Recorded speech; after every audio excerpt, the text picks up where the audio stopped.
FORA.tv. The world is thinking. There's really two ways that we get our information. One way is the traditional image of journalism, and that is this wonderful woman right here with the glasses turns to this woman next to her and says, hey, you look like a journalist.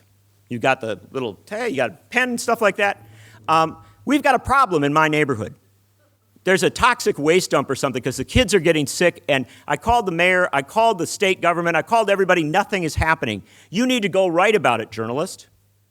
And this is your job. This is what you do for a living. You're not doing 3 other jobs during the day, putting your kids to sleep, and then trying to blog at night. This is your job. You are a journalist. Go out and write about this problem. And so journalist, you go out and you write about it. You ask questions. You look back at records. You use all the skills and all the training you have, and you find out there was a toxic waste dump there. You go to the mayor. You speak truth to power, and something happens, right? That's the old way. That's one way that we think of information coming to people.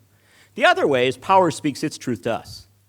They hold a press conference, they put a video news release out, they in some way manage a story to make us talk about it. Power decides what the debate is, what we should be thinking about it, what the parameters of the debate are. They basically frame our discourse.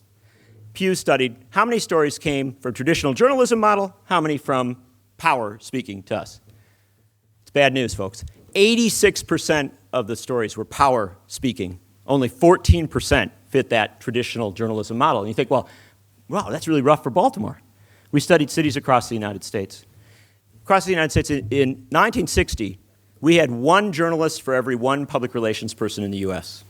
In 1980, we had 1 journalist for every 1.2 public relations people in the US. Today, we have 1 journalist for every 4 public relations people in the US, a 4-to-1 ratio. Now, I'm not good with math, but 86-14, 4-to-1, are we beginning to see a pattern here? Power has always spoken its truth, but now power is shouting. And power is shouting out every other voice. It is dominating our discourse to such an extent that if George Orwell were to return, come for the first time to the United States, if George Orwell were to come and take a look at this circumstance, he would say, when I wrote 1984, I thought the really scary thing, the thing that would horrify people, was Big Brother is watching you. I didn't understand. The really scary thing, the really horrifying thing, is you are watching Big Brother. 24/7, round-the-clock news, crime, sports, weather, tips so you can be less fat, but very, very little journalism.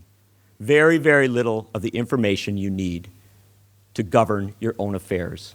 Very, very little of the underpinning of democracy.